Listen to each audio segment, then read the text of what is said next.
আমরা সকলে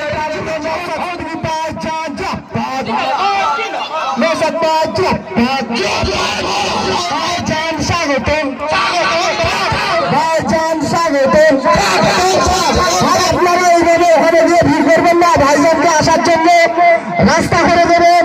আপনাদের কাছে অনুরোধ করছি, ভাইজানের ওখানে গিয়ে ভিড় করবেন না। আপনারা যে যেখানে বসেছিলেন সেখানে আপনাদের বসে থাকার জন্য অনুরোধ করছি। ভাই আপনারা ওখানে ভাইজানের ওখানে গিয়ে ভিড় করবেন না। ভাইজানকে সুস্থভাবে আসার জন্য রাস্তা করে দেওয়ার দায়িত্ব কিন্তু আপনাদেরকে। ভাইজান ভাইজান ভাইজান